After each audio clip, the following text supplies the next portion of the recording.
नमस्कार दोस्तों, आज की वीडियो में आपका स्वागत है। तो लास्ट की 2 वीडियो में मैंने आप लोगों को बताया था कि ये जो जितने भी ये जो आपको येलो कलर की ये जो लाइन दिख रही है, ये वाली लाइन प्लस ये जो ब्लू कलर की लाइन्स है, ये हम किस तरह से ड्रॉ करते हैं। अभी सबसे बड़ा क्वेश्चन ये है कि जिस तरह से निफ्टी अभी इस रेंज में घूम रही है, अब यहाँ पे हमारी बाइंग की पोजीशन कहाँ पे बनती है और अगर हमें सेल की साइड में जाना है, तो कहाँ पे जाना है? उसी के बारे में हम लोग कंफर्म करेंगे और इसको देखेंगे कि क्या ये डे एंड तक वहां तक हमारा टारगेट हिट करता भी है या नहीं करता है। ये जो मैं वीडियो बना रहा हूँ, ये मैं लाइव मार्केट में बना रहा हूँ ताकि आपको ये चीज़ समझ में आ सके कि हमारा जो कंसेप्ट है वो कितना ज़्यादा स्ट्रॉन्ग है। तो आज की जो वीडियो है उसमें मैं सबसे पहले आपके सामने पीसीआर के बारे में बात करूंगा कि पीसीआर डेटा को देख करके हम चेक करेंगे कि निफ्टी की डायरेक्शन कहाँ है। उसके बाद में मैं आपके साथ में बी वैप के कंसेप्ट को और ज़्यादा स्ट्रॉन्ग करूंगा कि पीसीआर प्लस बी वैप को हम किस तरह से एक साथ मिला करके कैसे इस जो डेटा है इसको हम जो है एक्सप्लेन करते हैं, किस तरह से इस डेटा को रिफाइन करके चेक करते हैं कि हमारी कंफर्मेशन पॉजिटिव साइड में है या नेगेटिव साइड में है। प्लस इसके साथ में मैं एक और चीज चेक करूंगा, एडीआर, जिसको एडवांस डिक्लाइन रेशो हम लोग कहते हैं। इसमें इस कंसेप्ट में भी मैं आप लोगों को इस चीज के बारे में बताऊंगा कि इसके साथ में हम और किस तरह से कंफर्म कर सकते हैं इस चीज को कि हमारी जो पोजीशन है वो पुलिस साइड में है या नेगेटिव साइड में है। और इसमें मैं आपको एक लॉजिक और भी बताऊंगा कि जो टोटल निफ्टी, ये जो एग्जांपल है मैंने निफ्टी में लिया है, तो निफ्टी में मान लीजिए कि हमारे पास टोटल 50 स्टॉक है। तो 50 स्टॉक में से मान लीजिए कि 30 स्टॉक जो है पॉजिटिव प्लस साइड में है और 20 स्टॉक जो है माइनस साइड में है। तो ये जो 30 स्टॉक जो प्लस साइड में है, इन हर स्टॉक का एक वेटेज है। हर स्टॉक का क्या है, एक वेटेज है। और वो कितना वेटेज है, तो वो निफ्टी में टोटल कितने पॉइंट का कंट्रीब्यूशन करता है और उसके बाद में ओवरऑल निफ्टी पे उसका कितना इम्पैक्ट पड़ता है। मान लीजिए कि ये जो 30 जो आपके स्टॉक हैं, तो इस चीज को मैं एग्जांपल के साथ में लाइव आपको बताऊंगा ताकि आपको इजीली समझ आए। तो चलिए शुरू करते हैं। अभी देख लीजिए कि हमारी निफ्टी ने जो हमारा जो ये जो लाइन है इसको बड़ी अच्छी तरह से रिस्पेक्ट किया है। यहाँ पे R1 की जो लाइन है और यहीं से अब ये नीचे जा रही है। ये जो व्हाइट कलर का आपको इंडिकेटर दिख रहा है, ये बी वैप का इंडिकेटर है। प्लस ये ब्लू कलर की लाइंस जो डिफाइन कर रखी है, ये आप सभी को पता ही है कि हम लोग किस तरह से इनको डिफाइन करते हैं। इसके लिए आपको मेरी प्रीवियस वीडियो में जाना पड़ेगा। तो यहाँ पे देखिए, अभी हम 15 मिनट की टाइम फ्रेम पे हैं और निफ्टी में सबसे पहले मैंने आपको बताया था कि पीसीआर डेटा के ऊपर में हम लोग क्या करेंगे, बात करेंगे। तो उस पीसीआर डेटा को चेक करने के लिए आपके पास 2 ऑप्शन है। फर्स्ट ऑप्शन जो मैं आपको free of cost, totally free of cost बताऊंगा, अगर आप इस वेबसाइट के ऊपर आ जाओगे निफ्टी ट्रेडर, मेरे तो आप निफ्टी ट्रेडर में आ जाओगे तो यहाँ पे आपके पास पुट कॉल रेशो का जो फ्री ऑफ कॉस्ट वर्जन है, उसमें आप यहाँ पे चेक कर सकते हो कि अभी 12 बज के लगभग अभी जो टाइमिंग हुआ है उस टाइम पे जो 12 बज के 20 मिनट या 12 बज के अभी 53 मिनट हो रहे हैं, उस टाइम पे जो पुट कॉल रेशो है कितना चल रहा है। तो यहाँ पे आपको उसका जो डेटा जो है, आपको इन्फो पे अगर क्लिक करेंगे तो आपको पता चल जाएगा कि पीसीआर डेटा जो है 1.2 है अभी इस टाइम पे। और इंडिया विक्स कितना है, 12.93 है। तो एक एक ऑप्शन आपके पास ये है। दूसरा ऑप्शन आपके पास ये है जो मोर एक्यूरेट है और ये भी फ्री ऑफ कॉस्ट है।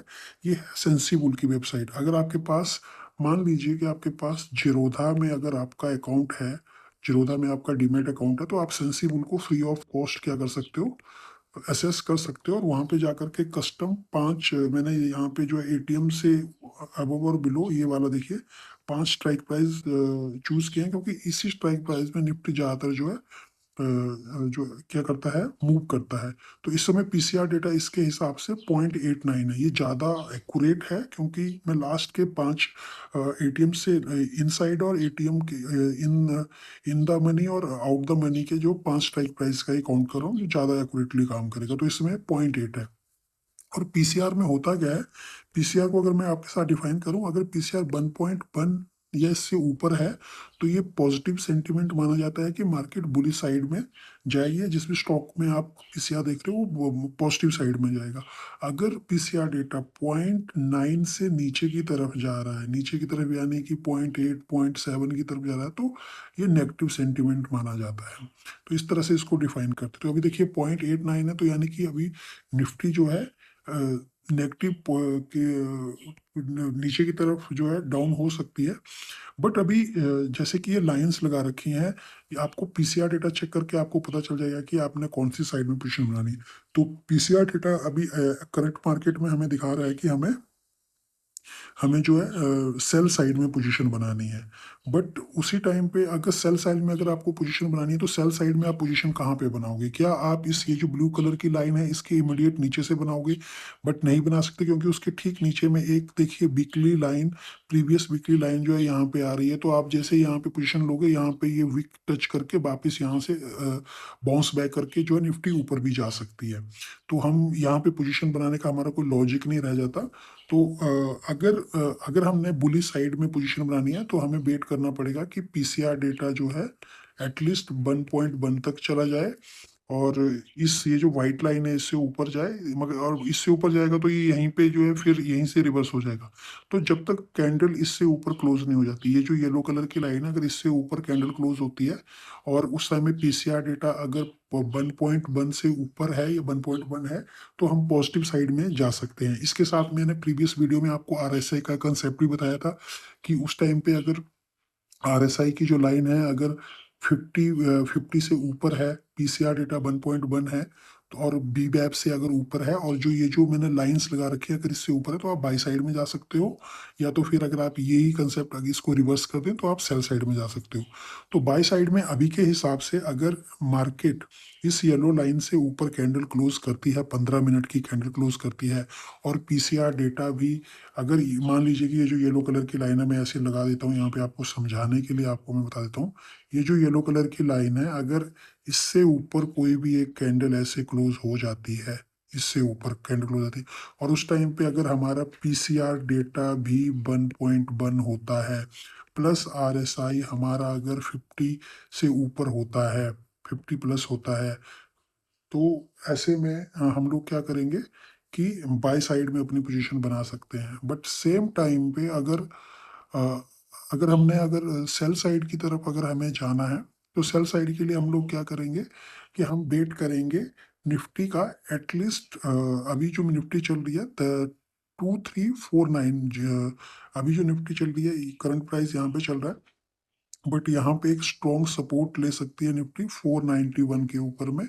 और अगर मैं डेटा को देख करके अभी के हिसाब से बताऊं तो 450, अगर 450 से नीचे अगर मार्केट में अगर कैंडल क्लोज होती है, जो कि आपका यहाँ ये वाली लाइन है, अगर ये वाली लाइन में अगर इसके नीचे कैंडल क्लोज होती है, प्लस पीसीआर डेटा अगर आपका अगर 0.9 से 9 है, इससे कम है, प्लस ये बी बैप की जो लाइन है अगर इससे ये बी बैप की लाइन से नीचे अगर ऐसे कैंडल क्लोज होती है, प्लस आपका जो आरएसआई है, आरएसआई अगर आपका 50 से नीचे और जो उसकी एवरेज है अगर वो 50 से नीचे की तरफ है, 45 या 44 है, तो आप जो है सेल साइड में जा सकते हो। फिर सेल साइड में हमारा टारगेट कहाँ पे आएगा? अगर मैं सेल साइड की टारगेट की बात करूं तो इसमें सेल साइड में हमारा टारगेट, आपका टारगेट जो है 340 यानी कि 350 तक आपका जो है 23350 तक आप अपना टारगेट जो है हिट कर सकते हो सेल साइड में।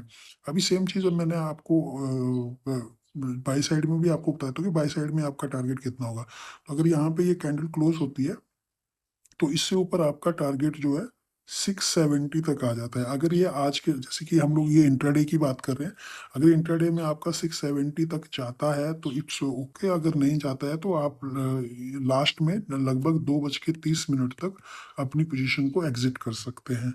तो उसके बाद में आपको मैं अगले दिन मतलब अगले दिन के लिए पोजीशन लेकर के जाने के लिए मैं कभी भी आपको सुजेस्ट नहीं करूंगा। जो लास्ट चीज जो मैं आपको बताना चाहता हूँ वो है एडीआर, कि एडीआर इसमें किस तरह से काम करता है, एडवांस डिक्लाइन रेशियो। अभी आपको मैं दिखाता हूँ। देखिए मैं आपको एक चीज दिखाता हूँ कि देखिए ये निफ्टी है, निफ्टी आज टोटल 64 पॉइंट प्लस में चल रही है, कि जब सुबह से ये पिछले प्रीवियस डे से 64 पॉइंट अभी प्लस में है। तो ये 64 पॉइंट प्लस में कैसे आई? मैंने आपको बताया था कि निफ्टी में टोटल कितने 50 स्टॉक है, उसमें से कुछ स्टॉक प्लस में है, कुछ स्टॉक माइनस में चल रहे होंगे, तो उनकी जो एवरेज रेशो जो निकल करके आती है, एडवांस और डिक्लाइन रेशो, उसी के हिसाब से निफ्टी प्लस या माइनस में चलती है। तो इसके एग्जांपल के लिए मैं आपको सीधा यहाँ पे लेके आऊँगा। ये देखिए, अभी ये करंट में नेट कंट्रीब्यूशन आपको दिखा रहा है कि निफ्टी का नेट कंट्रीब्यूशन अभी इस समय कितना है। तो इस समय देखिए, पॉजिटिव कंट्रीब्यूशन जो है सिर्फ 29 है, यहाँ पे देखिए पॉजिटिव कंट्रीब्यूशन। और ये जो आपके सामने ये जो नेगेटिव कंट्रीब्यूशन है 21 का है, इसका 35 पॉइंट का है, और इसका 92 पॉइंट का। अगर इनको आपस में माइनस करते हैं तो टोटल 57 पॉइंट का हमारे पास में अभी एग्जैक्ट डेटा हमारे पास में आ रहा है कि निफ्टी को लगभग 57 पॉइंट प्लस में होना चाहिए। तो इससे भी हमें पता चलता है कि निफ्टी पॉजिटिव साइड में जाएगी या नेगेटिव साइड में जाएगी। जितने ज़्यादा अगर पॉजिटिव कंट्रीब्यूटर ज़्यादा हैं, तो हम मानते हैं कि निफ्टी का जो साइड है वो पॉजिटिव साइड में है। इसके लिए इसको और इजीली तरीके से भी आप डिफाइन कर सकते हो कि मान लीजिए कि टोटल हमारे पास निफ्टी में 50 स्टॉक है। 50 में से मान लीजिए कि अगर आपके 30 स्टॉक जो है प्लस में है, और आपके जो हैं 20 स्टॉक क्या है आपके माइनस में है। तो अगर अगर इसकी रेशो जो है 1 से ऊपर आती है, तो उसको हम 1.1 या 1.2 कुछ ऐसी आती है, तो इसे हम मानते हैं कि निफ्टी जो है पॉजिटिव सेंटिमेंट्स में है। और अगर यही रेशो जो है 1 से नीचे चली जाती है, 0.09 0.08 में आती है, इन दोनों को आपस में डिवाइड करने के बाद में, तो हम लोग मानेंगे कि सेंटीमेंट जो है नेगेटिव साइड में है। तो अभी देखिए कि अगर मैं 30 को अगर 20 से सीधा भी अगर ऐसे भी मैं डिवाइड करता हूँ, तो ये हमारे पास में टोटल बनकर आता है इस समय 1.5। 1.5 का मतलब है कि निफ्टी अभी जो है पॉजिटिव टेरिटरी में है। तो अभी आपको अगर मैं एक चीज बताऊं, देखिए हमारे पास पीसीआर डेटा बता रहा है कि पीसीआर डेटा 0.89 है, वो थोड़ा सा नेगेटिव है। इसके बाद में बीवैप भी हमारे पास में नेगेटिव टेरिटरी में है। ये देखिए मैं आपको दिखाता हूँ। ये देखिए बी वैप से नीचे अभी निफ्टी है, तो ये भी नेगेटिव सेंटीमेंट्स माना जाएगा। बट उस टाइम पे जो हमारी जो लाइंस हमने लगा रखी है, वो हमें अलाउ नहीं कर रही कि अभी आप जो है ट्रेड लो। तो ट्रेड लेने के लिए अगर बाई साइड में हम जाते हैं, तो इससे ऊपर अगर निफ्टी आएगी तो हम बाई साइड में पोजीशन बनाएंगे, बट उसके लिए हम ये डेटा से कंफर्म करेंगे।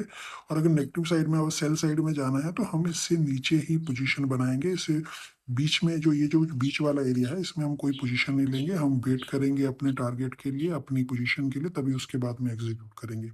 तो बहुत ही सिंपल मेथड है। इसके लिए आपको प्रैक्टिस करना पड़ेगा, और प्रैक्टिस और प्लस पेशेंस, यही दो चीज़ें हैं जो कि हमें एक अच्छा ट्रेडर बनने के लिए हेल्प करती हैं। और अगर आप पेशेंस रख करके अपनी एंट्री और एग्जीक्यूशन का अगर वेट करेंगे, तो आप डेफिनेटली प्रॉफिट में रहोगे, इसमें कोई भी दो राय नहीं है। अभी तक की स्ट्रेटजी में मैं टोटल 80% जो है अपनी स्ट्रेटजी को कवर कर चुका हूँ इस वीडियो के दौरान।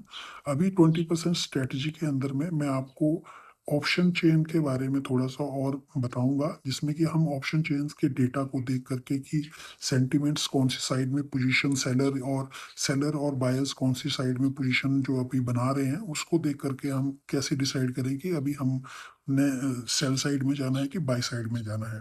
तो उससे आपकी ये जो स्ट्रेटजी है, ये और ज़्यादा कवर हो जाएगी, प्लस ये 100% कवर हो जाएगी। कि उसके बाद हम लोग चेकलिस्ट बना करके इसकी फाइनल वीडियो रिलीज करेंगे, जिसमें आपके सामने लगभग 5, आपके पास टोटल कितनी 5 चेकलिस्ट होंगी। किसी भी बाय या सेल साइड में जाने से पहले आप उनको चेक करेंगे, प्लस अपनी और उसके बाद पोजीशन लेंगे, तो आपकी एक्यूरेसी में और ज़्यादा इंप्रूवमेंट हो जाएगी।